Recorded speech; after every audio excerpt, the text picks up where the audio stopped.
La sesión académica del Colegio de Médicos Oftalmólogos de Jalisco. Trataremos de ser puntuales cada vez más para podernos ir todos temprano a casa. Bienvenidos todos. En esta ocasión voy a iniciar la sesión. Algo ha pasado con el doctor Topete, pero iniciamos la sesión con la lectura del orden del día. La lectura del orden del día incluye, número 1, bienvenida, número 2, lectura del orden del día, 3, lectura del acta anterior, la presentación del ponente, la sesión académica, 6, preguntas y comentarios, 7, entrega de reconocimiento a la doctora Del Río, 8, presentación del doctor Brizuela Pavón, 9, presentación de su trabajo de primer ingreso, 10, entrega de diploma al doctor Brizuela, asuntos varios de la presidencia y cierre de la sesión. Como hemos mencionado en todas las sesiones, la lectura del acta anterior se publicará en la página del colegio y la vamos a obviar su lectura, como bien por decisión unánime lo consideramos todos. Y para mí es un honor, un gran placer poderles presentar, a quien no la conozca, a la doctora Dani del Río Mora, con quien compartimos el gusto por la subespecialidad de oculoplástica. Ella es egresada de la Universidad de Guadalajara, hizo su especialidad de oftalmología en la Universidad Autónoma de Sinaloa, cursó su alta especialidad de órbita, párpados y vías lagrimales en el Centro Médico Nacional 20 de Noviembre del ISSSTE. Es miembro del Consejo Mexicano de Oftalmología y expresidente de nuestra Sociedad de Órbita, Oculoplástica y Vías Lagrimales de Occidente. Bienvenida, doctora Dani, muchas gracias por estar aquí. Y ella nos tiene un tema muy interesante de actualidades en el tratamiento de la orbitopatía distiroidea. Los dejo a todos con su tema. Y adelante, doctora. Un aplauso para la doctora.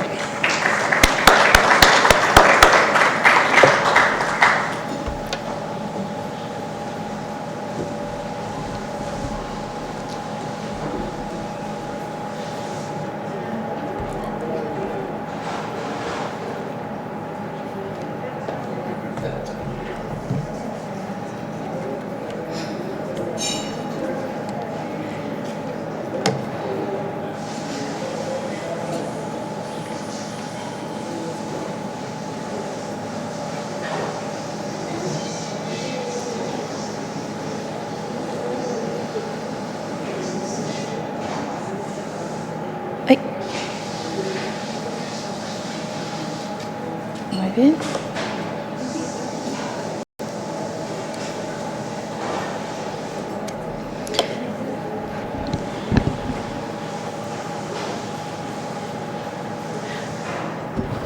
Muy bien, buenas noches a todos. Es un placer poder estar con ustedes aquí hoy hablando de orbitopatía tiroidea y espero que todos puedan aprender o llevarse algo nuevo a su práctica diaria.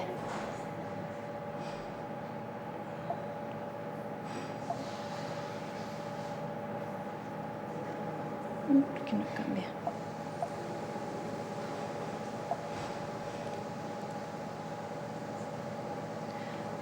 No me permite cambiar.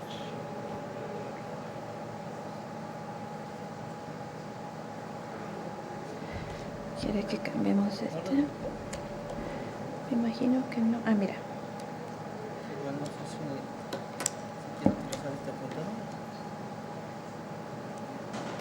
Oh.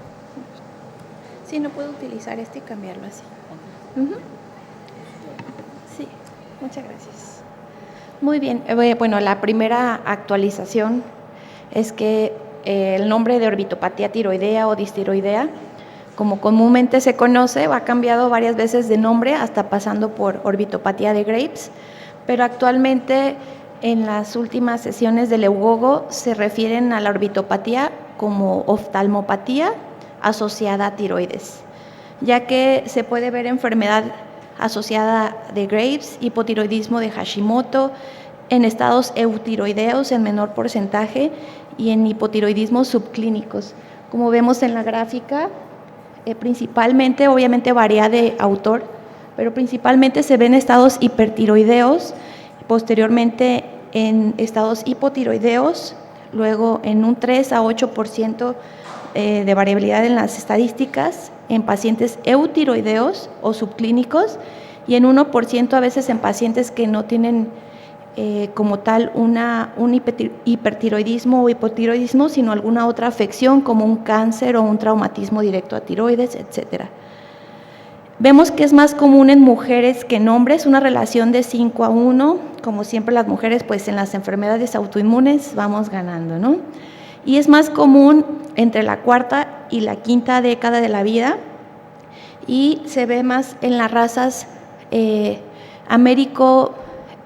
africanas y asiáticos, ya que pues, la mayoría de las estadísticas pues, las sacan los americanos, ¿no? Por eso casi siempre se refieren como américo-africanas.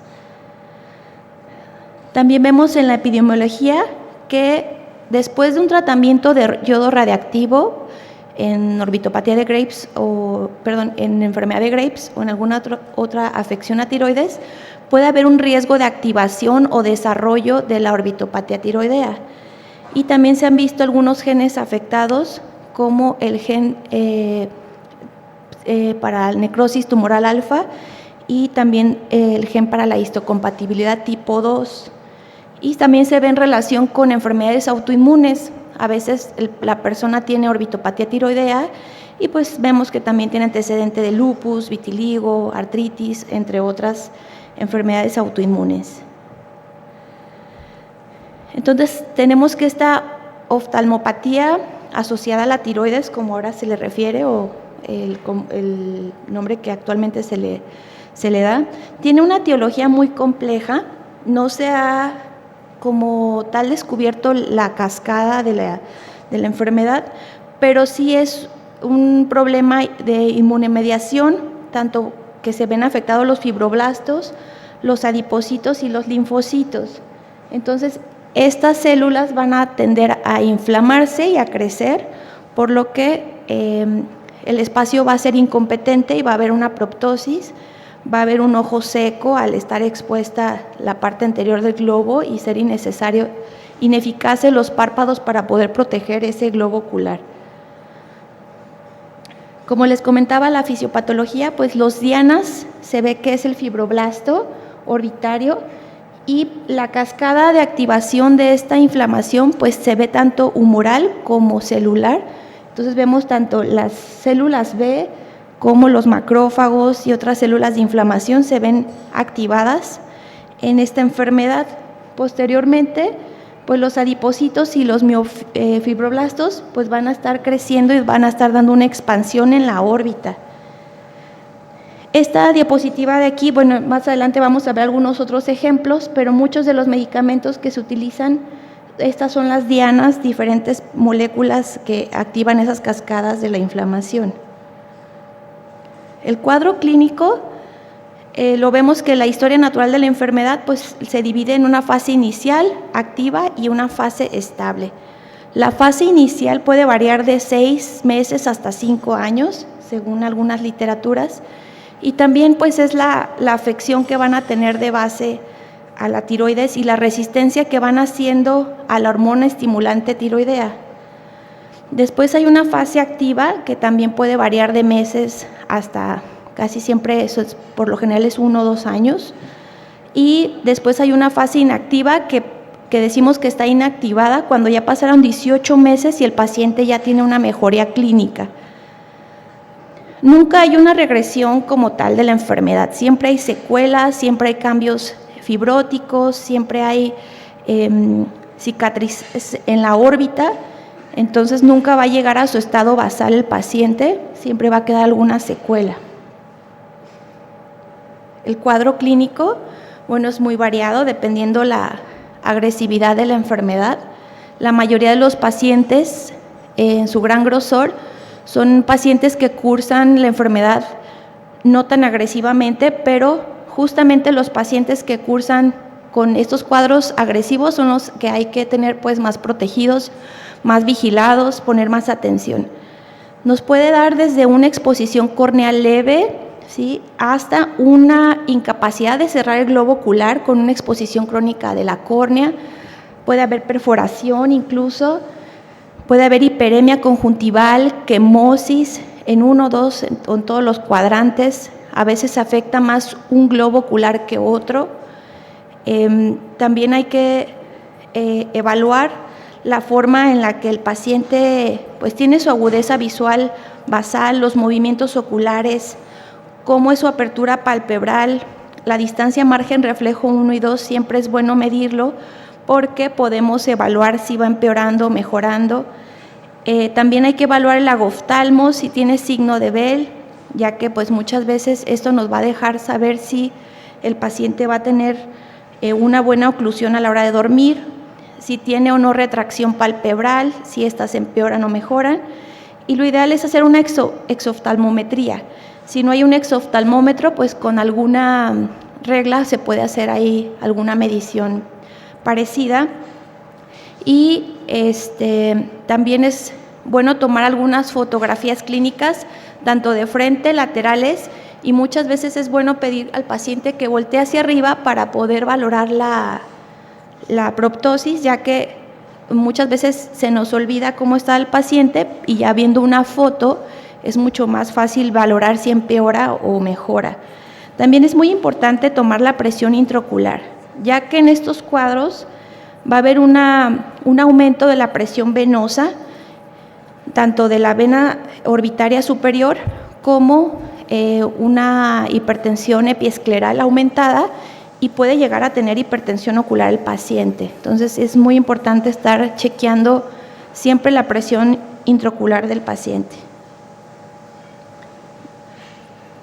En la clasificación de Ugogo podemos dividirla, o la han dividido en moderada, severa y leve. Principalmente la leve, que es el gran grosor de pacientes, nos hacen referencia que no tienen un gran impacto en su vida, ¿sí? Y por lo general es uno de los siguientes criterios. Es una leve retracción palpebral menor a 2 milímetros, un involucro a tejidos blandos pues casi indetectable, un exoftalmos menor a 3 milímetros para el género y para la edad. No hay diplopia o hay una diplopia intermitente que deja al paciente hacer su vida diaria, y la exposición corneal no es tan grave y responde a tratamientos tópicos con lubricantes. Cuando consideramos que está moderado el cuadro de una orbitopatía, quiere decir que el paciente ya tiene un impacto en su vida diaria, ya tiene una molestia día a día con esta enfermedad, y por lo general son dos de los siguientes criterios: una retracción palpebral arriba de 2 milímetros, un involucro de edema palpebral o eritema en los tejidos blandos, también un exoftalmos arriba de 3 milímetros para la reza y el género, así como una diplopia más constante o intermitente constante, pero que no le deja hacer su vida diaria. Aquí en la clasificación que Ugogo realiza, pues hace la indicación de que pacientes moderados ya se puede usar inmunosupresión, tanto a veces también como cirugía, si es que la enfermedad está inactiva. Y vemos que cuando ya clasificamos un paciente en esta clasificación como severo, es porque ya hay una neuropatía óptica, ya hay un sufrimiento del nervio, o la córnea también está en riesgo y podemos tener afectada nuestra visión. Esta otra clasificación, la Clinical Activity Score, a mí se me hace un poco más práctica y llevadera en la práctica clínica, es la que usualmente yo utilizo, y consta de 7 puntos en la primera consulta. El primero es dolor espontáneo en la órbita, el siguiente es dolor al movimiento ocular, 3, edema palpebral, 4, eritema palpebral, 5, congestión conjuntival en más de un cuadrante, 6, quemosis, 7, edema caruncular. Decimos que está activa la enfermedad cuando vemos que hay más de tres puntos presentes. Después del primer seguimiento se agregan otros 3 criterios que normalmente lo sugieren de 1 a 3 meses, donde si hay un incremento de 2 milímetros en proptosis es un punto, y también si hay una afectación en los movimientos oculares mayores a 8 grados también es otro punto, así como una afectación en una línea o disminución de una línea de visión en cartilla de Snellen. Esta se me hace pues más práctica para poder evaluar al paciente en la práctica. Como herramientas de gabinete, obviamente pues se piden laboratoriales, normalmente ya tienen alguna referencia de algún endocrinólogo, si no, pues lo ideal es empezar a trabajar con uno de la mano, porque lo ideal es que el paciente pues esté lo más controlable posible. Y en el gabinete usualmente pedimos la tomografía, puede ser una resonancia o un campo visual. En la tomografía la preferimos porque es más económica, es más fácil de realizar, sobre todo, por ejemplo, yo soy de La Barca y veo muchos pacientes allá, y pues allá, por ejemplo, si hay tomografía, y en muchos otros lugares es más práctico pedir una tomografía, pero las dos cosas nos sirven.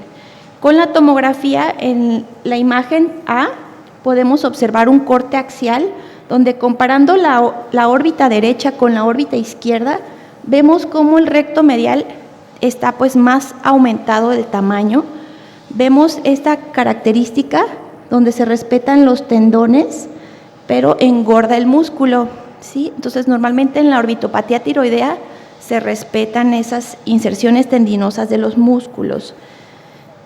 En un corte axial podemos observar también la elongación del nervio óptico. Entre más rectificado está el nervio, quiere decir que está sufriendo, ¿sí? También podemos hacer una línea intercigomática entre cigoma y cigoma, que son estos huesitos, y de ahí se traza a la parte más anterior, suponiendo aquí viene la línea y aquí se traza hacia adelante. Cuando esta línea imaginaria es mayor a 21 milímetros, se puede decir también que están cursando con una proptosis. Aquí en el corte B también podemos evaluar justamente ya en la parte posterior, se ven los músculos aumentados de la órbita izquierda, y justo ahí vemos, comparándolo con la otra órbita, que en la otra órbita se ve el nervio, hay espacio, ¿sí? Y después están los músculos. En esta parte pues vemos cómo están chocando los músculos y hay menos espacio, entonces están comprimiendo sobre todo esta zona, que también lo vemos reflejado pues en un campo visual. También es muy bueno llevar control del campo visual, porque de esa forma podemos llevar como la medición de una neuropatía si es que sospechamos de esta. También comentarles que principalmente los músculos que más se afectan es el músculo inferior, siguiendo por el músculo recto medial, como se ven en estas tomografías de este paciente, después el recto superior y último el lateral, y los oblicuos en menor cantidad. El tratamiento va a ser según su gravedad y la actividad de la enfermedad.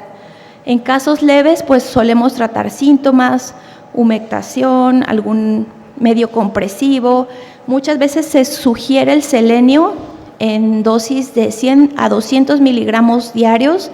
Se le puede dar al paciente hasta por 6 meses, y esto nos ayuda a prevenir, o si ya tiene una afectación, también nos ayuda a que tenga menos recaídas. En casos moderados a severos ya empezamos con inmunosupresores o cirugías si están inactivas, y la cirugía, como les comento, nos vamos a casos inactivos o casos severos que no responden a tratamientos con corticoides o biológicos, pues ya nos pasamos a cirugía. Es muy importante que el paciente deje de fumar. El fumar es un factor de muy mal pronóstico. Los pacientes que fuman suelen usar dosis más altas de medicamentos, suelen tener recaídas. Entonces sí es muy importante hacer ese énfasis con el paciente.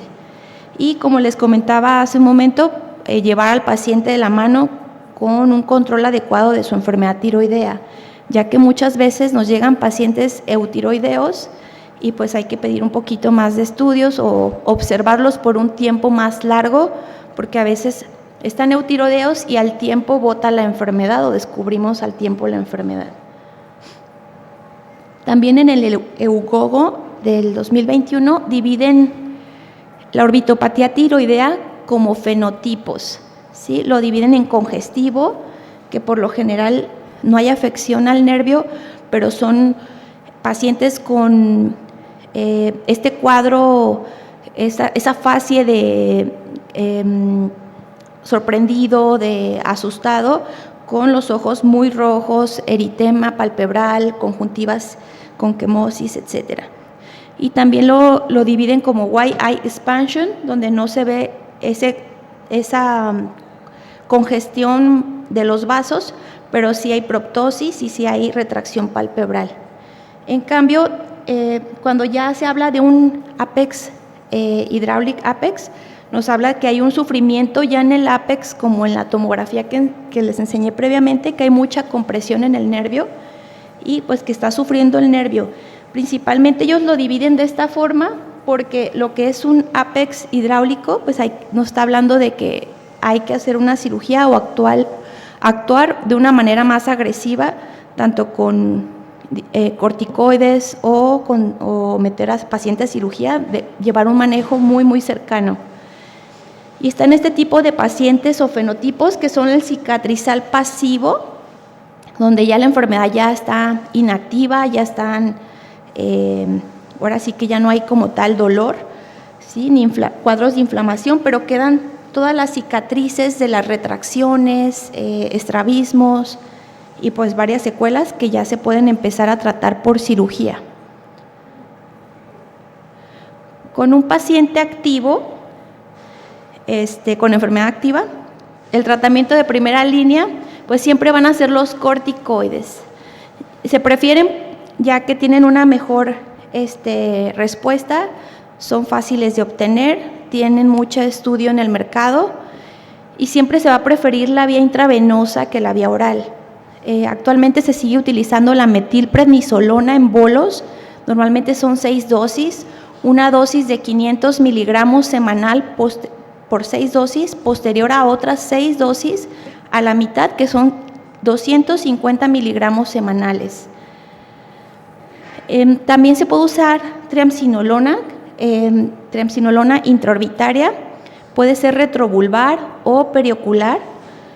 Yo solamente he manejado 2 pacientes de esta manera y por lo general se sugiere colocarla en el cuadrante lateral inferior,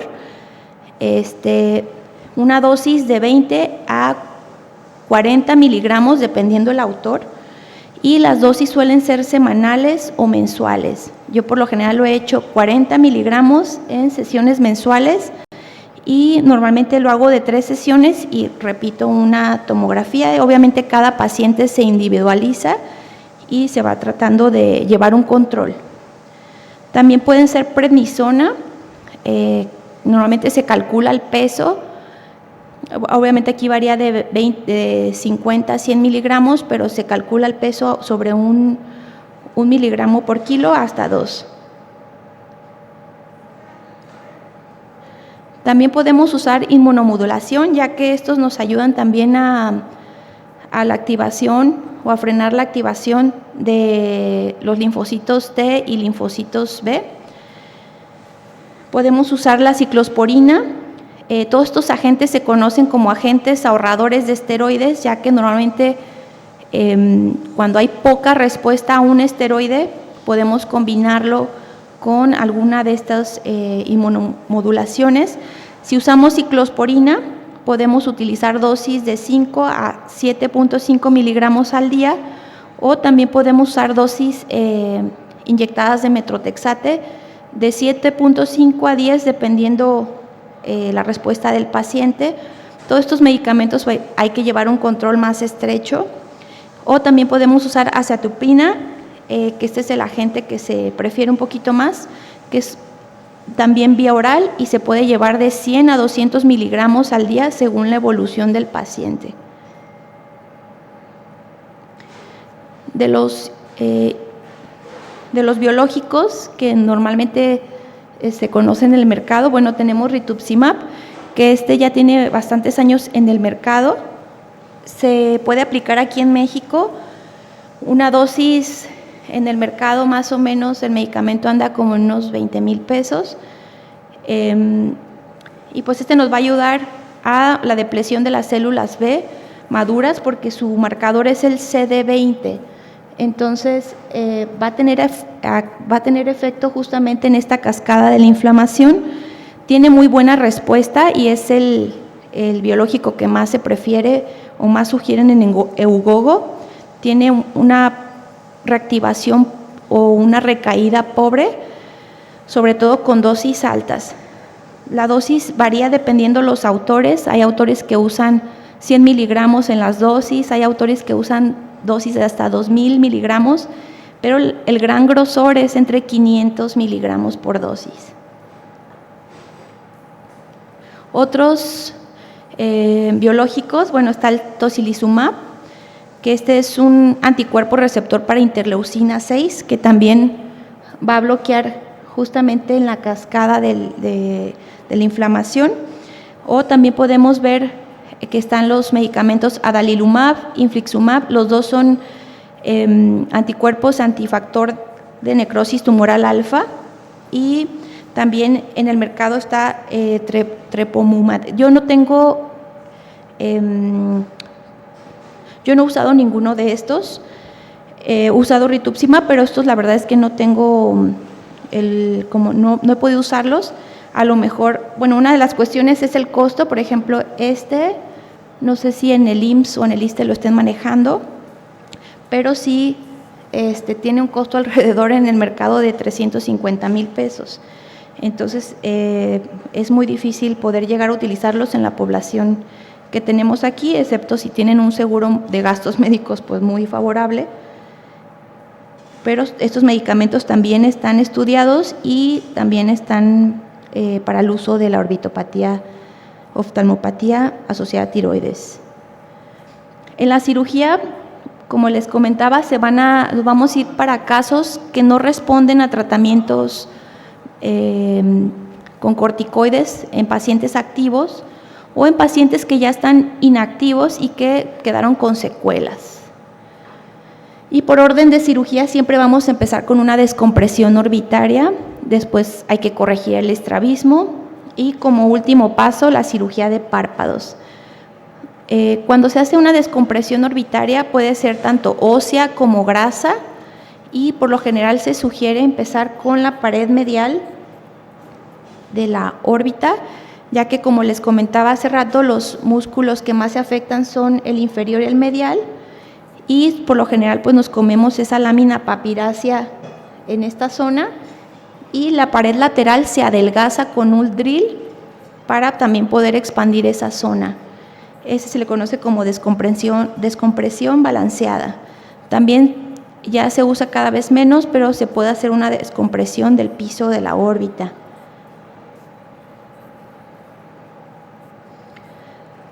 En segunda ocasión se puede usar la cirugía de estrabismo o hay que corregir los estrabismos existentes y también podemos usar la toxina botulínica. Mientras el paciente pues consigue los medios o llega a su fecha para cirugía, podemos usar toxina botulínica. A veces responden, a veces no tanto los estrabismos, pero sí en la retracción palpebral es muy útil. Se puede poner justo detrás del tarso, entre 5 a 15 unidades, lo ideal es empezar con 5 unidades y si no responde ir subiendo poco a poco. Y posterior se puede hacer cirugía de párpados, donde la retracción palpebral mejora al retirar el músculo de Müller, o también podemos hacer un recorte de lo que es el músculo elevador del párpado. Para los párpados inferiores, lo ideal es poner un espaciador y hacer una tira tarsal para poder llevar este tejido justamente pues al limbo. Y pues muchas gracias por su atención. Espero hayan podido aprender algo diferente el día de hoy.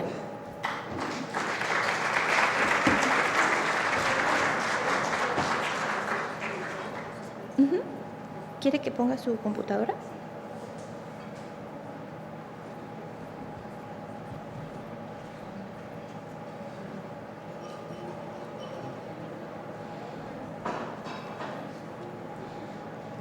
¿Le prestamos los micrófonos en la mesa? ¿Tiene unos micrófonos, un par de micrófonos para la doctora? Muchas gracias, Dani. Muy interesante siempre esta plática. La verdad es que es una probadita porque es una amplia, es un tema muy amplio cuando buscamos más y más información de fisiopatología, de tratamientos, de cirugía. Siempre hay artículos que nos comentan pues grupos, series de pacientes que están cada día utilizando, estamos en la era de los biológicos, entonces están utilizando más biológicos. De hecho, bueno, recuerdo ciertos comentarios de algunos profesores en algunos congresos en donde dicen, va a llegar un momento después del desarrollo de todos estos biológicos en que no tengamos que hacer cirugía, sino que oportunamente llegan los pacientes al consultorio y podemos iniciar terapias que impidan que evolucionen hacia una orbitopatía como las que vimos ahorita que nos presentó la doctora Dani. Yo tengo una petición ya aceptada de mi maestra, la doctora Martita, para que nos acompañe para una mesa redonda en este tema tan importante. Y también lo invito a usted, doctor Panduro, para hacer parte de la mesa redonda, ¿sí? Ahorita aprovechando de los maestros oculoplásticos, ¿sí? Si alguien tiene alguna pregunta, es el momento de externarla. La primera pregunta que hago yo es, ¿qué tan familiar es su práctica o su conocimiento sobre esta patología en relación al tratamiento con terapia biológica en esta era en que ya todos empezamos a utilizarla? Si bien el tiempo que yo estuve en centro médico, llegamos a utilizar diferentes biológicos, pero especialmente el rituximab a dosis, como tú la dijiste, Dani, de más o menos 375 miligramos por metro cuadrado de superficie corporal, y realmente sí era ayudadora.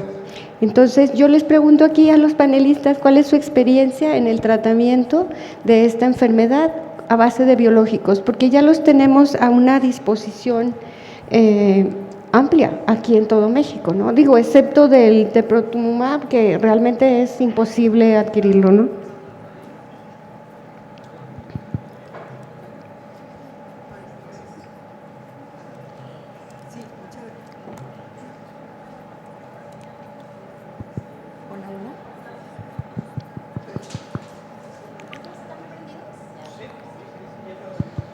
Hola.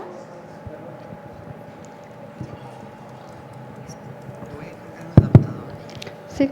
Sí, bueno, yo en la residencia solamente tuve oportunidad de probar rituximab, en mi práctica clínica también, pero el tocilizumab también lo llegamos a usar en una serie de casos. Con los biológicos siempre hay que llevar un control del paciente un poquito más estrecho, hay que buscarle que no tenga, bueno, alguna una enfermedad ahí, sobre todo tuberculosis, hacerles PPD, llevarles como su control un poquito más estrecho, ya que hay muchas enfermedades que al empezar a usarlos pueden brotar, ya sean desde algún cáncer que esté ahí escondidillo o alguna enfermedad que esté inactiva. Pero la verdad es que yo tengo no mucha práctica, a lo mejor los doctores ya llevan pues más años en el mercado, como quien dice, ya tienen más conocimiento. Muchos años en el mercado, pero no mucha experiencia con los biológicos.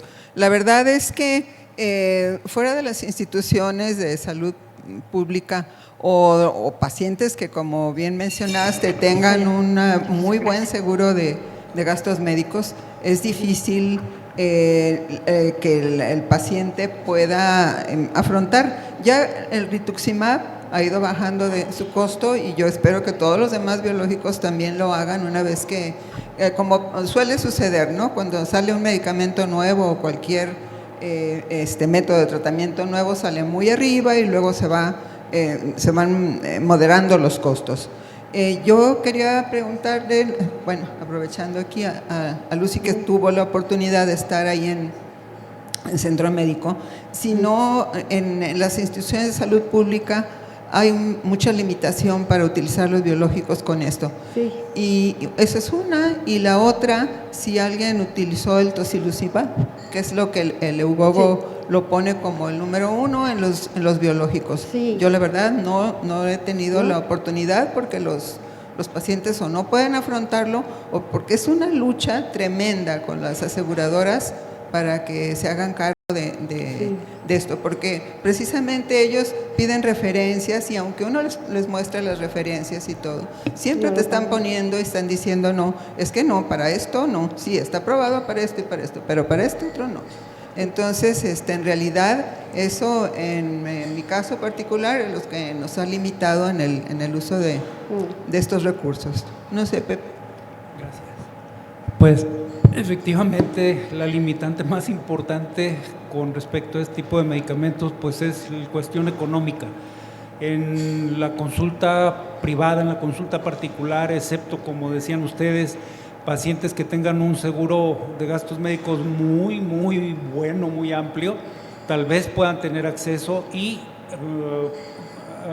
prácticamente hay que convencer a la aseguradora para que autorice en un momento dado. Y obviamente pues no es una panacea, inclusive puede ser que en un momento dado al utilizar este tipo de medicamentos biológicos tengamos incluso reacciones secundarias severas, como decía la doctora hace un momento, y reactivar procesos infectocontagiosos graves y que puedan poner incluso en riesgo la vida del paciente. Pienso yo que en nuestro medio difícilmente tenemos mucha experiencia en el manejo de medicamentos biológicos, pero gracias a Dios tenemos los corticoides, tenemos la cirugía que oportunamente también nos puede ayudar bastante y muchas veces tenemos también los compañeros y compañeras que nos aconsejan, ¿no? Y de verdad, porque hay veces que tenemos que buscar ayuda y apoyo para el manejo de algún paciente en especial, ¿no? Sí. Desafortunadamente la cuestión económica es lo que nos limita para poder hacer uso de estos medicamentos. El tocilizumab, el doctor José Pérez Moreiras, Pérez Moreiras lo difundió de una manera muy importante como un medicamento que va a la interleucina 6 y que controla de una manera magnífica la evolución de la orbitopatía inmunotiroidea. Y sin embargo, creo que inclusive ellos que tienen tal vez más recursos, y ya no digamos él que está específicamente en el área de la oculoplástica en España y en el mundo, pues también tienen limitaciones como en cualquier otra parte. Yo me imagino que ahorita con la situación económica actual del país y las limitaciones de medicamentos y demás que ha habido en cuestión del gobierno y demás, pues ahorita es muy difícil tener acceso a estos medicamentos y ya no digamos en lo privado. Yo ahí quiero hacer un comentario. En relación a los biológicos, me tocó picar mucha piedra. Aquí está el doctor Naranjo, que no me deja mentir. Picamos piedra para que en el servicio de oftalmología en Centro Médico tuviéramos acceso. Era un peregrinar así para poder obtener para un paciente, ¿no? Y luego para 2 y luego para 3, pero, o sea, era una cuestión ya de perseverancia bilateral y lo logramos. Y después vino un trabajo en un congreso mundial y luego en uno nacional, porque su servidora está con esa inquietud de que si hay pacientes que responden favorablemente con los biológicos, pues hay que buscarlos y hay que ofrecerles esa oportunidad, pero no hay, como usted dice, no hay una panacea. Sin embargo, hay un grupo de pacientes que podemos ver que son los ideales para el tratamiento con biológicos. Y yo lo que insistiría es buscarlos por medio de un protocolo en donde pudiéramos decir a él, estoy segura que sí le va a hacer buen efecto. ¿Cuál es ese protocolo?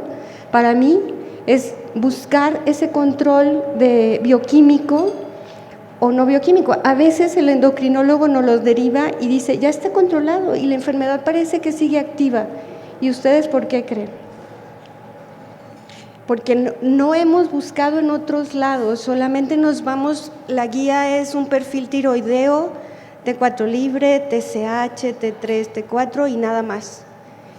Pero las enfermedades autoinmunes tienen otros datos de alarma que debemos buscar, y esos son los anticuerpos, antirreceptores de TSH y de peroxidasa.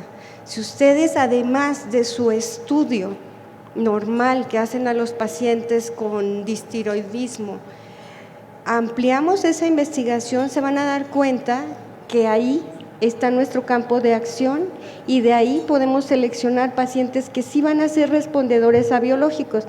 Mi experiencia, después de un trabajo que hicimos la doctora Martita y yo, de esto de los biológicos en orbitopatías, no nada más distiroideas, sino también autoinmunes, concluimos que sí funcionan, que el IMSS, al menos sí lo pudimos ofrecer ese tratamiento, serían más o menos unos 15 años después de picar piedra, y obtuvimos muchas satisfacciones. Y el control no es por unos meses, es un control definitivo de la enfermedad. Por eso decía el doctor Goldberg en congresos, y sigue diciendo, y el doctor Pérez Moreiras, todos los grandes de la órbita decían, va a llegar un momento en que no vamos a operar, no vamos a hacer descompresiones, ojalá, porque son pacientes que realmente psicológicamente se afectan muchísimo, ¿no? Y familiarmente. Entonces, sí uso yo el tocilizumab, incluso si ambos anticuerpos están presentes y están muy altos. Recuerdo varios pacientes que no era 5 el valor de los anticuerpos, sino era 30 y 20 y no lo habían detectado esos anticuerpos, y el perfil parecía nada más con un poco de supresión de la TSH y nada más, pero la enfermedad muy activa. Entonces hay algo más que tenemos que hacer, y es investigar y luego hacer un protocolo, porque si bien hay efectos secundarios, sí los hay, pero solo si no tenemos la precaución de hacer un protocolo estricto, ¿no? Y ese protocolo estricto, aparte de los laboratoriales normales y más el perfil de tiroides amplio, para mí ese era parte del protocolo en centro médico, era hacer un estudio amplio junto con infectología que nos descartara que tuvieran enfermedades así como tuberculosis subclínicas o enfermedades virales, y si pasábamos esa prueba con el paciente de que hubiese negatividad en todos ellos, entonces sí era un paciente para nuestro protocolo, si no, no. Y solo 2 pacientes se despertó tuberculosis en abdomen, en peritoneo, y otro tuberculosis renal, que suspendimos el tratamiento y después de 6 meses se concluyó el tratamiento. Y acá en la práctica privada, ahora que ya no estoy en centro médico, el tocilizumab es como mi preferido, no sé ustedes, ¿no? Los efectos secundarios, si tenemos bien seleccionado al paciente, muy poquitos, porque también hay una premedicación que hay que decirles puntualmente qué deben de tomar previo a su inyección. Ahora, antes en centro médico era todo intravenoso, en un centro especial de oncología, ahora es como si se estuvieran aplicando insulina en su abdomen.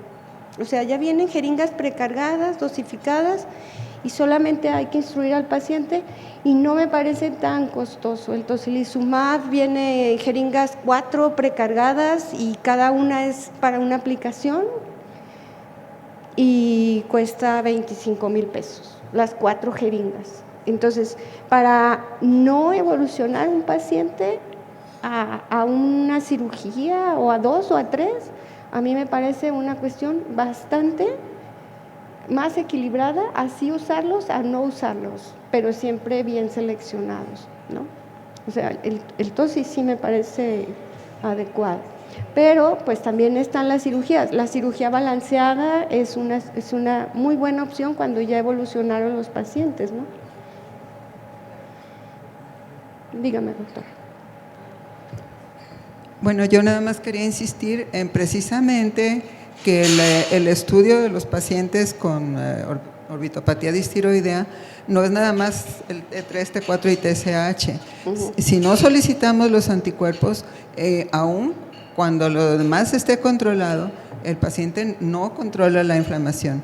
Y el problema principal que yo le veo es la secuela a nivel de músculos extraoculares, porque me ha tocado manejar pacientes que llegan ya en una etapa, como lo mencionabas tú, una etapa en la que ya no hay los signos inflamatorios tan severos adelante, pero los músculos no funcionan, están en cero. Y entonces el paciente tiene un ojo arriba y el otro abajo, o en fin, tiene una afectación severa y es un verdadero problema que ofrecerles a esos pacientes cuando ya la enfermedad les dejó esas secuelas tan importantes. Y esos pacientes, en particular uno de ellos, me tocó que lo estuvieron manejando el endocrinólogo, pero nunca le solicitaron los anticuerpos. Cuando llegó traía los anticuerpos en 500. Entonces, pues claro, este paciente ya había tenido sus dosis de bolos de metilprednisolona, pero no respondía. Entonces yo creo que esos pacientes en los que hay esa resistencia a los tratamientos de base, vamos a decirlo, son los pacientes ideales para buscar los biológicos. Y yo en centro médico, que fue mi alma mater, por así decirlo, sí. Estuve muchos años y yo me acostumbré mucho a trabajar en equipo y he estado tratando de hacerlo con pacientes que así lo requieren, apoyándome en reumatología, que son los que manejan muy bien esto. Entonces hay que pedirle al reumatólogo, por favor, chécame este paciente, que esté todo en orden. Y ellos mismos, como también manejan algunos otros inmunomoduladores, a veces trabajando en equipo hemos logrado que estos pacientes no respondedores a esteroides con otros recursos puedan mejorar. Entonces, bueno, la idea es que a veces le tenemos miedo, pues, como tú dices, y con razón, a que vaya a haber un efecto secundario que resulte peor, aquí sí, como dicen, el remedio que la enfermedad.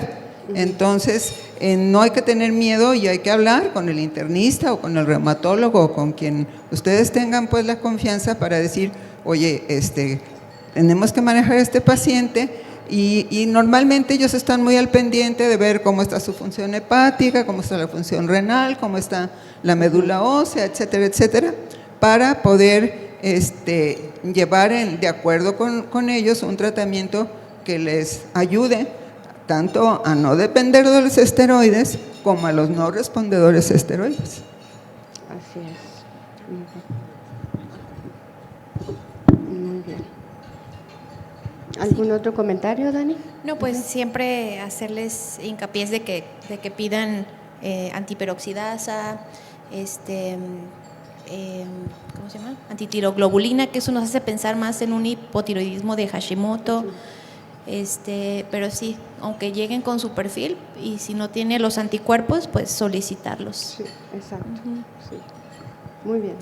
Pues les agradezco mucho a los tres. Vamos a darle un reconocimiento a Dani por estar aquí tan amablemente compartiéndonos en esta sesión este tema. Gracias, Dani.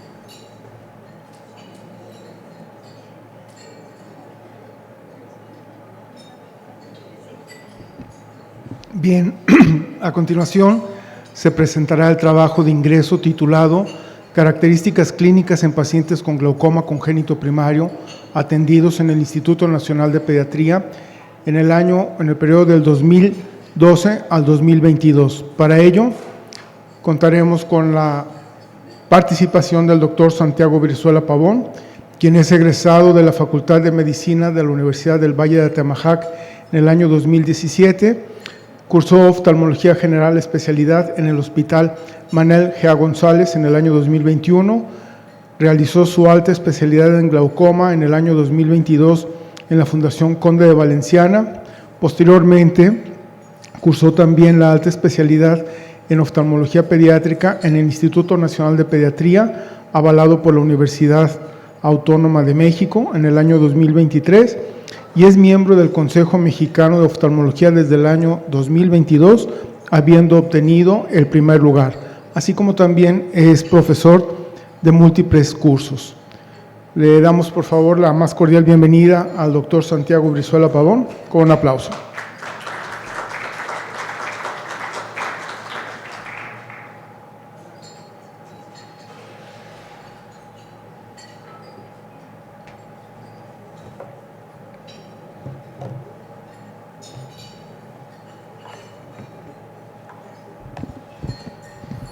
Hola, ¿qué tal? Buenas noches a todos.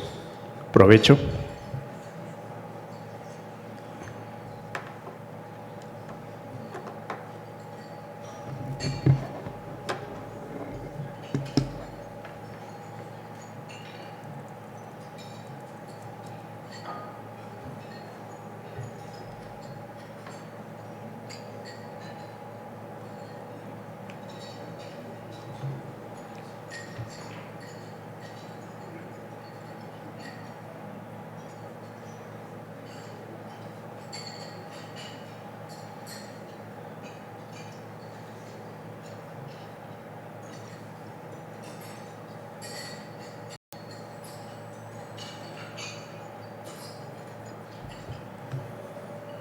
Muy bien, pues un gusto estar aquí, un gusto conocerlos y les voy a platicar sobre el proyecto de investigación que hice para titularme de oftalmología pediátrica.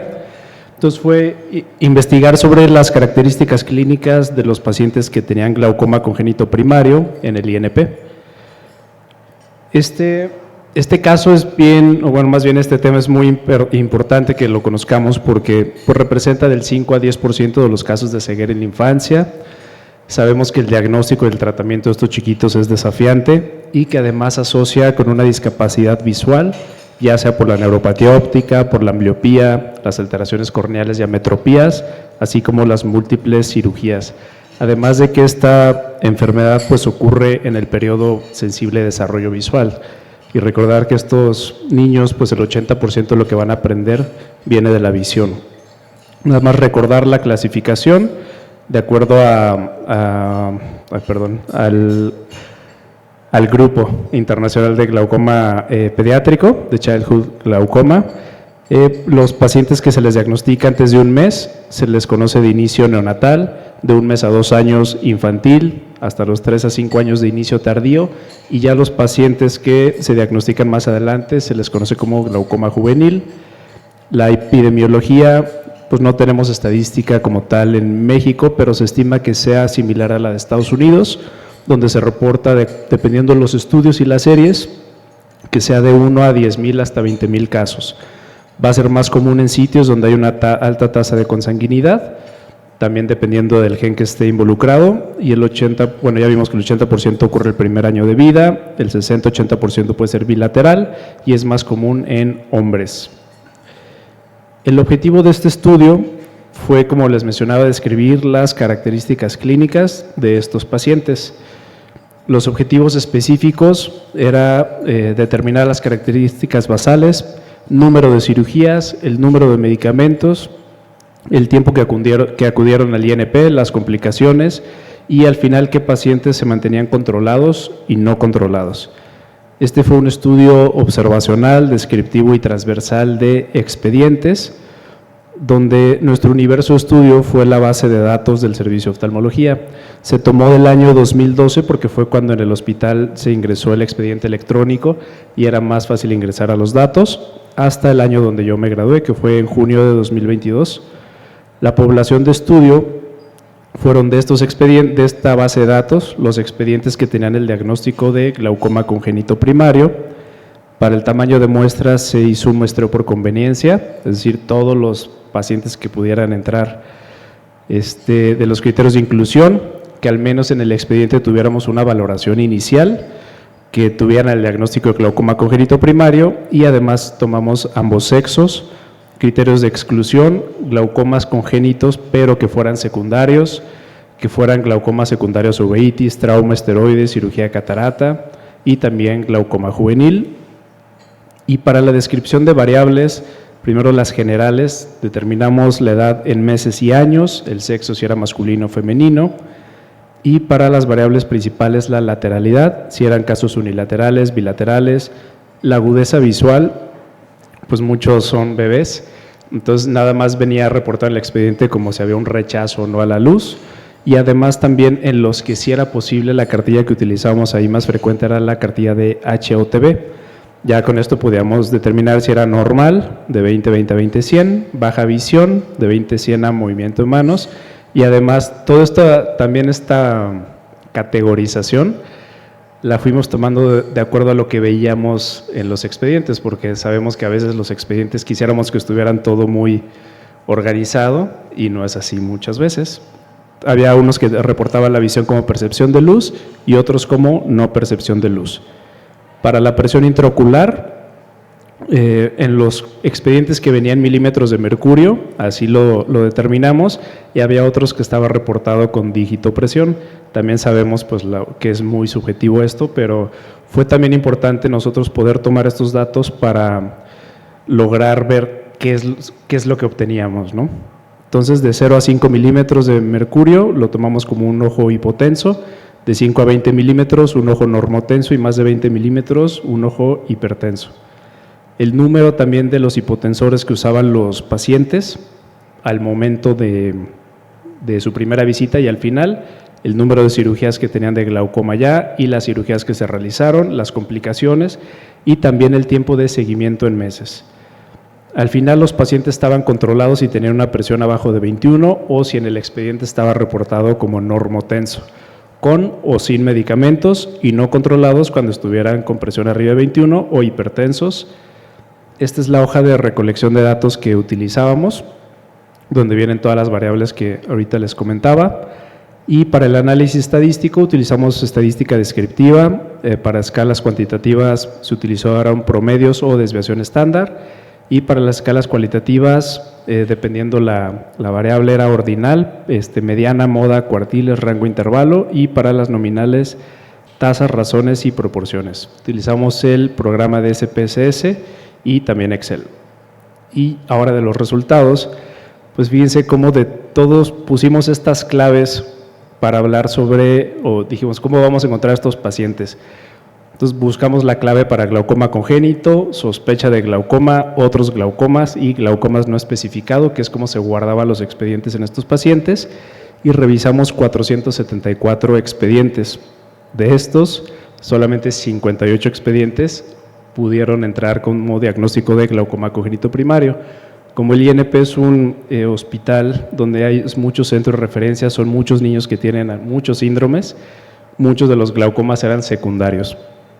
Y de estos 58 expedientes tomamos 94 ojos. La edad media era de 3.8 años, el niño más chiquito tenía 1 mes y el más grande, desde que llegó al instituto, pues tenía 15 años. El seguimiento en total de estos pacientes, la media fue desde 3.7, más o menos 2.3 años. La lateralidad, el 62% fueron casos bilaterales, 37% unilaterales, y el sexo también, 65.5% fueron sexo masculino. Aquí, pues este fue un detalle que nos encontramos, ¿no? Muchos pacientes en su primera nota de valoración en el instituto, pues tenían datos incompletos. Por ejemplo, el 22.4% no se reportaba la agudeza visual, el mismo tanto no se reportaba la presión, el 8.6% no tenían medicamentos reportados y 6.8% tampoco se reportaban cirugías. De la primera valoración fueron 94 ojos y la última valoración fueron 76 ojos. Aquí ahorita lo voy a poner por separado para que sea más fácil de revisar, pero básicamente, de hecho sí se los voy a poner mejor acá. Respecto a la agudeza visual, aquí lo que estamos viendo es todas estas categorías que les mencionaba hace rato. Vemos que bueno, en un inicio de los expedientes se reportaba como un rechazo a la luz y en la última valoración vemos como la gráfica que está más alta es los que reportan una visión normal. Recordar que visión normal es un rango muy amplio desde 20/20 hasta 20/100 y también posiblemente porque estos pacientes ya estaban más grandes. Entonces ya podían cooperar más con las cartillas. De la presión intraocular, también en un inicio eran más pacientes hipertensos. La media de presión en los pacientes que sí estaba reportada era de 23.6, más o menos 11.7 milímetros. Y en la última valoración, la mayoría de los pacientes se encontraron ya reportados normotensos, con la media de presión de 18.5, más o menos 10.5. Del número de medicamentos, vemos que en un principio el más predominante es los pacientes solamente estaban con medicamento, pocos ya tenían alguna cirugía y 29.7 no tenían medicamentos, y al final de la valoración pues la mayoría tenían alguna cirugía y medicamentos aparte.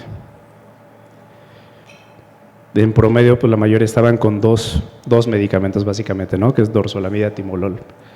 El número de cirugías, en un principio pues eran menos ojos operados, al final de la valoración 90.7% de los expedientes ya reportaban cirugías en los ojos. En promedio de los niños tenían 1.6 más menos 0.7, o sea 1 y algunos 2 cirugías en un mismo ojo. De las cirugías que se realizaron, la que predominó fue la cirugía combinada de trabeculotomía con trabeculectomía, después la trabeculectomía sola, goniotomía en el 13.7%, dispositivos de drenaje y procedimientos ciclodestructivos en último lugar. Las complicaciones, estas las encontramos en 21 ojos de estos pacientes y fueron bien variables. Aquí, por ejemplo, la mayor fue ambliopía, después también ojos que se fueron a no percepción de luz, también 14% evisceraciones, extrusión valvular, anisometropías, estrabismo, catarata.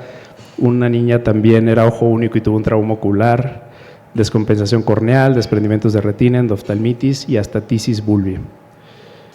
El control de los pacientes en estos casos que estaban reportados se encontró en el 65% de ellos.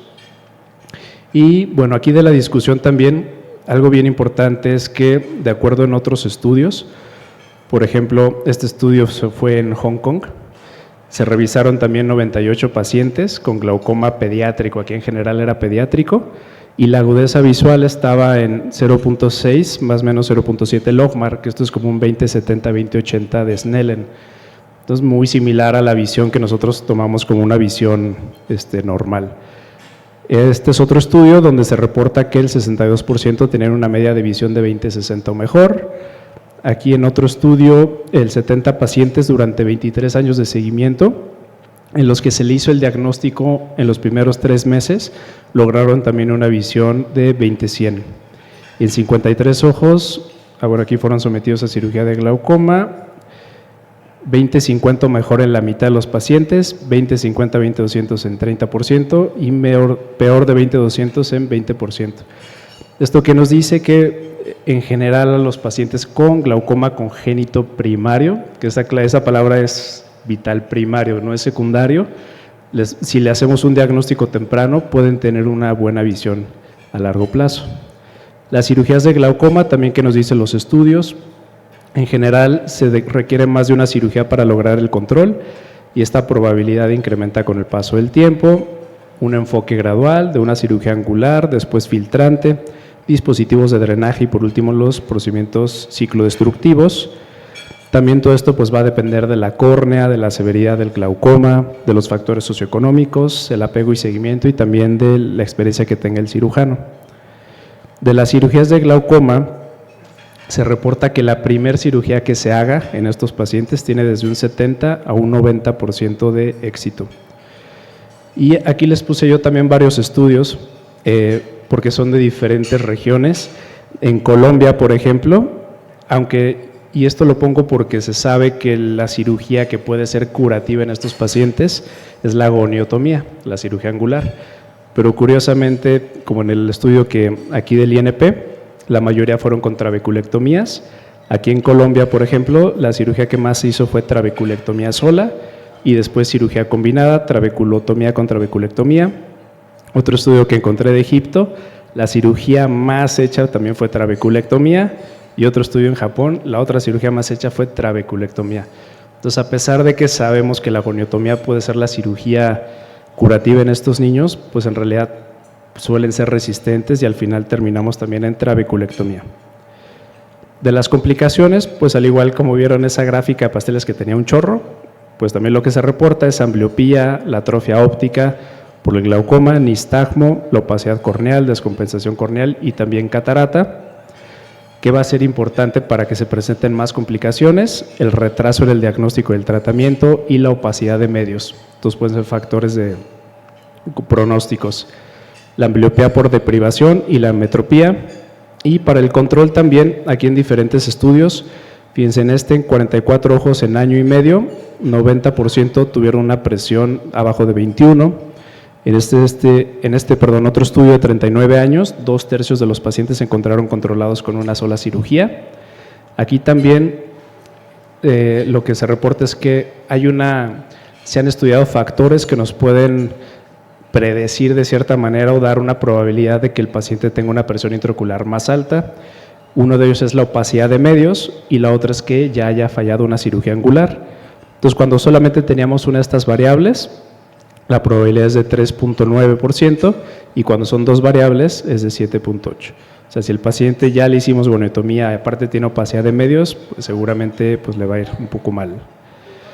Y las limitaciones, pues sí tenemos bastantes. Primero, que el estudio pues es retrospectivo, es una muestra pequeña. Sin embargo, también aquí, cuando revisamos en la literatura, muchos de estos estudios sobre glaucoma congénito primario también son retrospectivos, también son muestras pequeñas.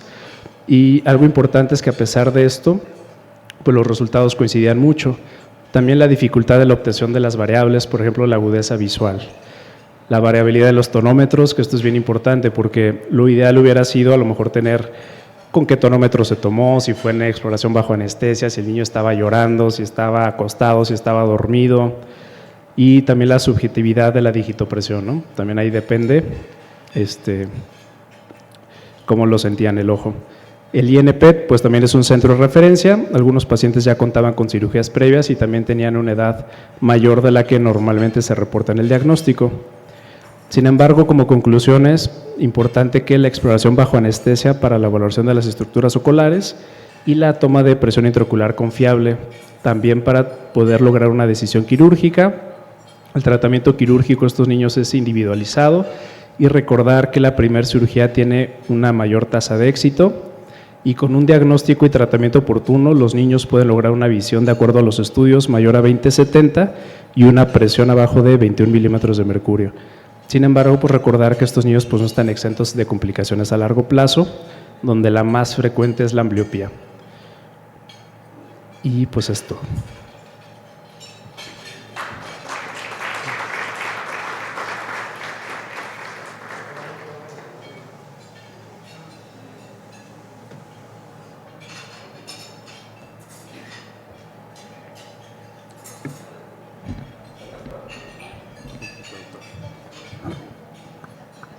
Doctor Naranjo, si nos puede hacer el favor de acompañarnos a una mesa redonda.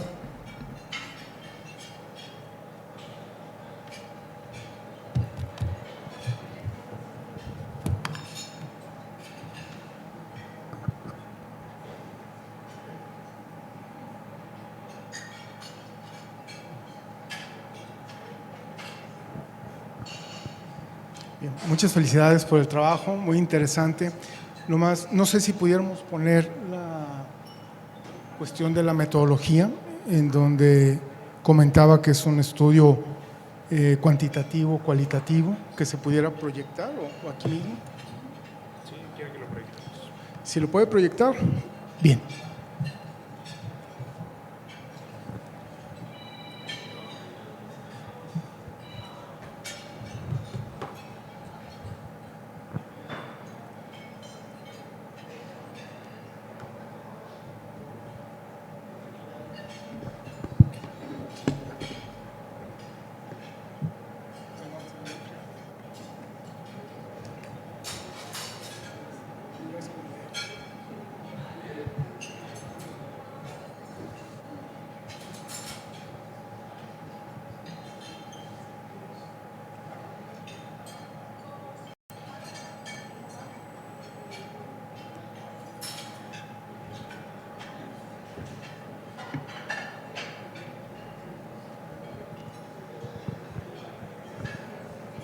Muy bien, entonces aquí valdría la pena enfatizar que es un estudio retrospectivo, ¿verdad? Porque se hizo la mención ya hasta el final, pero es un estudio retrospectivo, observacional, descriptivo y transversal de expedientes en tal periodo de tiempo, que fue del 2012 al 2022. ¿Puede pasar la siguiente, por favor? En la siguiente. La siguiente. La siguiente.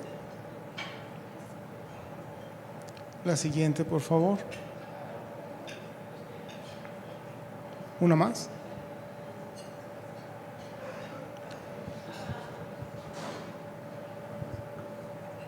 La que sigue. La que sigue. Estas. Aquí, en estas. En las escalas cualitativas es básicamente si presenta o no la condición, ¿verdad?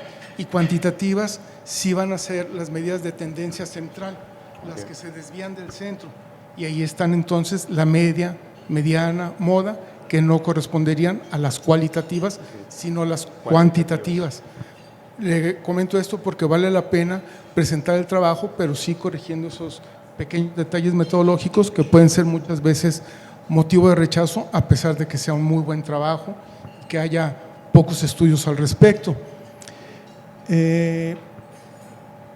Igual, todo lo que involucre números va a ser cuantitativo, y cualitativo será solamente la cualidad, que tenga o no el problema. La siguiente, por favor. La que sigue. Una más. Bien, entonces sí valdría la pena hacer la separación por grupos etarios con respecto a la percepción, rechazo de luz, si hubo datos, los 3 datos cardinales, ¿no? Que pueden ser el oftalmos, la fotofobia, la epífora, y ya para las agudezas visuales, para quitar esos sesgos en aquellos que sí pudieran leer y no pudieran ver, ¿no? Sí. Sí, estaría fabuloso así. Doctor Naranjo, si gusta aportar algo, hacer algún comentario. No, pues realmente es difícil tener datos precisos en este tipo de patologías. La dificultad para poder explorar los pacientes, la necesidad de hacer muchas veces exploraciones bajo anestesia, no siempre se puede hacer llevar una metodología ideal y tener toda la información. Entonces comprendo como, porque digo, y más si no se hace un protocolo prospectivo, pues vamos a tener siempre muchas deficiencias en los expedientes en cuanto a la información reportada. Muchas veces puede ser que se haya realizado alguna medición, pero muchas veces no queda registrada cómo se hizo o qué tan precisa fue la medición. Y muchas veces por la falta de cooperación de los niños cuando se exploran en niveles de consultorio, pues va a ser que no podamos precisar o tener, como dices, nada más una idea vaga de si ven o no ven, de si es una visión útil, y pues eso dificulta tener precisión en los resultados.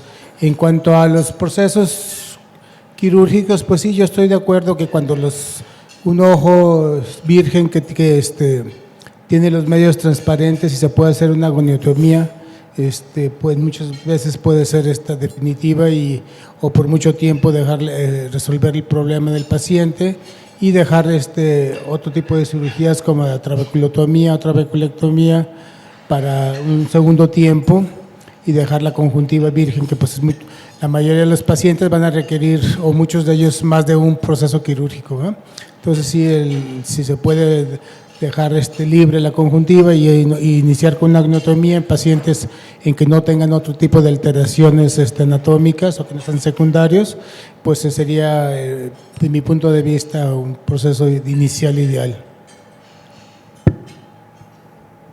Sí, y en realidad pues sí nos encontramos con muchos expedientes que no tenían información y al final dijimos, bueno, si lo hacemos así nos vamos a quedar sin pacientes, pero sí queríamos hacer algo sobre glaucoma congénito y dijimos, bueno, vamos viendo qué valores o qué datos sí podemos reunir, aunque bueno, conocemos las limitaciones del estudio, pero aún así creo que sí nos brindaron algunos datos como que se podían comparar con los datos que teníamos en otros estudios y yo creo que eso es algo bueno de Muy importante, ¿no? Muy importante y partir de lo que se tiene y qué mejoras se pueden hacer y de ahí seguir o dictar los lineamientos, que eso es lo que más importa para favorecer la salud visual de los más pequeños e indefensos, ¿no? Así es. Muy bien, muchas felicidades. Gracias. ¿Algo más que...? Pues no, realmente felicitarte, es un esfuerzo y de darnos algo de información que no es tan fácil de tener y de reunir un grupo considerable de pacientes con glaucoma congénito. Fuera de las instituciones, pues sabemos que son pocos los casos que nos llegan en el medio privado. Sí, claro. Y si no tenemos el apoyo de las instituciones en donde se hagan estudios, donde nos den información acumulada, pues es poco lo que podemos aportar. Entonces, pues te felicito y pues y hay que seguirlo. Y bienvenido, ¿no? Bienvenido al colegio. Al Colegio de Médicos Oftalmólogos de Jalisco. Muy bien. Entonces, sí. Ahora les presento a una amiguita, la doctora Nadia Val, de la Comisión de Admisión. Nos va a hacer el favor de hacer entrega del diploma como miembro numerario nuevo en este colegio al doctor Santiago Brizuela Pavón, que esperemos que sea esto un inicio de una vida académica compartida con todos los socios. Estamos deseosos de ver tus siguientes estudios, así de provechosos como fue este. Muchas felicidades.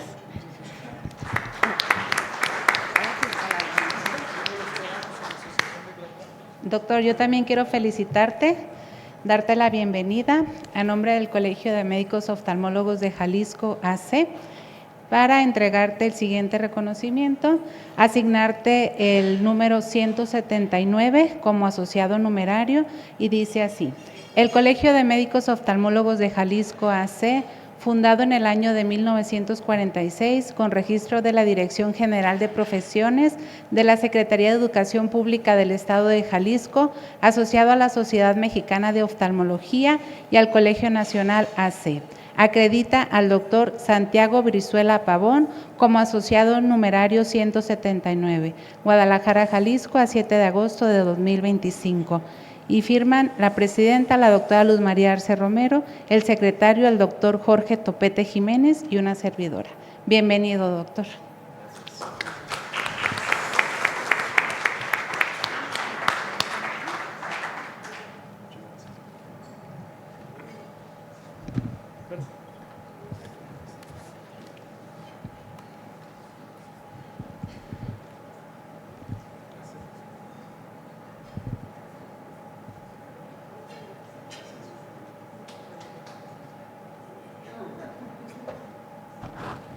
La doctora Nadia va a hacer entrega de un distintivo que todos deberíamos de tener. Los que no lo tengan, diríjanse con la doctora Nadia, que es un pin de un diseño muy bonito, como el que ven ahí, que el colegio tiene para todos los socios. Bueno, ahora ya todos con la cena, vienen otras noticias del colegio. En relación a la presidencia, que seguimos activos como desde enero que empezó esta gestión, y este es así como que la orden de los asuntos varios. Es en relación al tema del curso que ya está en puerta, el agradecimiento al Comité Ejecutivo y Académico, unos informes acerca del proyecto de remozamiento, informe de tesorería de la Sociedad Mexicana, que recientemente hubo una asamblea, informe de la Asociación Médica de Jalisco, actualización de membresía en relación a la vicepresidencia, la próxima sesión que será en octubre, y daremos ya finalmente el cierre y la despedida de esta sesión. En relación al curso, 78º curso del colegio, que prácticamente de manera ininterrumpida se han hecho, quiero comentarles. Les reitero la más cordial de mis invitaciones. Estamos muy cerca de la fecha de inicio de este curso. Un numeroso grupo de colegas y amigos hemos estado trabajando arduamente para que este evento, con excelentes profesores, conferencistas, se lleve a cabo. Aprovecho la oportunidad para reconocer y agradecer desde ahora a todos ellos.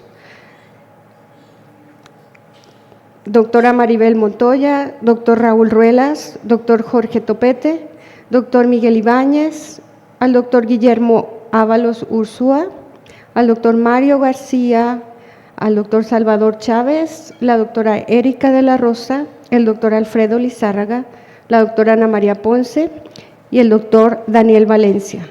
Mi agradecimiento más profundo porque gracias a su apoyo, esfuerzo, trabajo y dedicación se logró integrar a valiosos ponentes y hacer un programa muy completo, por lo que les doy las gracias nuevamente, y por esta razón sabemos que el curso puede ser y esperamos que sea un curso exitoso. Los invito a que se inscriban y apoyen al colegio, que apoyen este curso y que sigan haciendo posible el crecimiento de nuestro colegio. Les doy las gracias porque su presencia ahí es lo más importante para que se cumpla el objetivo final. Sigan apoyando, les pido amablemente su inscripción y su presencia, su participación en este congreso. Estos son los flyers que han estado circulando en el chat de WhatsApp y en las redes sociales, en donde todos ya también pueden ver el programa final, que es muy completo. Tenemos comentarios al respecto. Si tienen alguna duda en respecto a las inscripciones, el preregistro, con mucho gusto estamos para atenderlos. Sería ideal que todos nos registráramos con anticipación para evitar filas de último momento. Los talleres empiezan muy temprano, el jueves 28, y pues me gustaría mucho que los aprovecharan. Tienen un cupo limitado, la mayoría son de 20 asistentes cada uno, y solo los de glaucoma tienen un límite, un cupo de 10. Entonces, pues me imagino que solo los que estén registrados con anticipación van a tener la oportunidad de seleccionar todos los que gusten. No tienen ningún costo extra, ningún taller. El desayuno con experto tampoco tiene un costo extra, y incluye este curso simposiums y conferencia magistral con el doctor Valdés, que nos visita desde Monterrey. Pero aquí ven a nuestros profesores internacionales ya confirmados, la doctora Shields en el área de oncología, el doctor Albertazzi, experto en muchas áreas. Si ustedes leen un poquito de su currículum, es experto en muchas áreas, pero finalmente el segmento anterior y la córnea son su mayor objetivo de estudio. Y el doctor Julián Delgado, experto en oculoplástica, que alguna vez lo tuvimos invitado en Centro Médico y fue muy apreciada ahí su participación. Bueno, el siguiente tema en relación a esto, fíjense, esto es un render en relación al remozamiento que tendrá el colegio, y es una primicia que quise darles el día de hoy. Así será nuestro colegio en breve. Estamos trabajando arduamente para que esto llegue a su fin como lo fue planeado desde antes que iniciara este año. así será, y hagan de cuenta que estamos dando un paseo virtual por ahí. Ahorita pues está con polvo, con tierra, con personal están haciendo la obra pues muchas personas y así será. Este es el proyecto, comprende el proyecto B, porque el proyecto A incluía el retiro de este muro que divide estos dos salones, pero realmente era una labor titánica y compleja y riesgosa. Entonces, finalmente se aceptó por el comité el proyecto B, que es este. Y aquí el recorrido virtual termina con la inclusión en este proyecto de la ampliación de los baños, que quisimos que la arquitecta que hizo este render fuera contemplando prácticamente todos los detalles que están pensados para este proyecto B. Y finalmente aquí el recorrido ya es para la sección del baño de mujeres.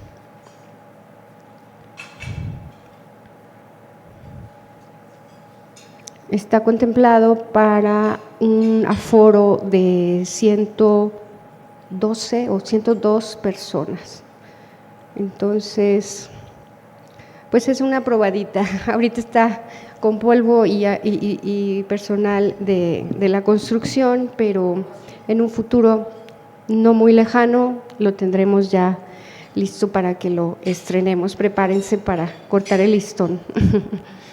Bueno, este es un informe de tesorería que me gustaría informarles que a pesar de todas estas situaciones de gastos de curso, de presupuestos, pagos, anticipos, la sumatoria de esta tesorería es favorable para el colegio y pues continuaremos así, tratando de que sea así y a la vez podamos cumplir el objetivo del remozamiento. Los invito a quienes todavía no estén activada su membresía de este año a que hagan su pago, de preferencia todos los pagos, no de preferencia, exclusivamente los pagos los pedimos que sean por transferencia, no estamos manejando ya efectivo ni depósitos en efectivo bancarios por consejo de la contadora pública. Eso es un apego estricto para la fiabilidad y el apego a la normatividad del SAT. Con este QR también pueden hacer la actualización de su membresía. Sigue abierta las postulaciones a la vicepresidencia en un momento dado. El socio que quiera postularse, a favor de dirigir su carta al correo del colegio. Un breve comentario acerca de la asamblea que hubo con la sociedad, todos los miembros de la presidentes de colegio de la Sociedad Mexicana que integramos la asamblea pasada el 5 de agosto, era básicamente para comentarnos que hubo cambios en la denominación en relación a las asociaciones, corporaciones asociadas. Antes éramos corporaciones asociadas, no duró mucho esa denominación y ahora somos capítulos estatales, derivados o asociados con la Sociedad Mexicana. Y el secretario anual, la denominación cambió a secretario de actas. Y también se tocó el tema del servicio social profesional, que ya lo habíamos comentado en sesiones pasadas. Eso sigue en pie y todos tenemos que dar servicio social y registrarlo. Recuerdan de una hoja de registro que cada quien podríamos llevar y apoyar en campañas para que también todas esas horas se sumen, porque deben ser 100 por año.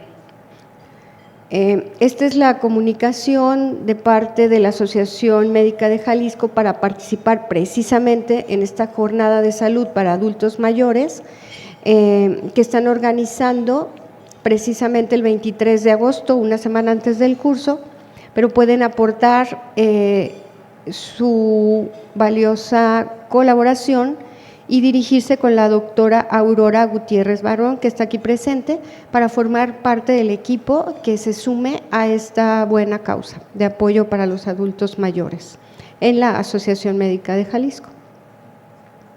Les invito a la próxima sesión en este mismo lugar.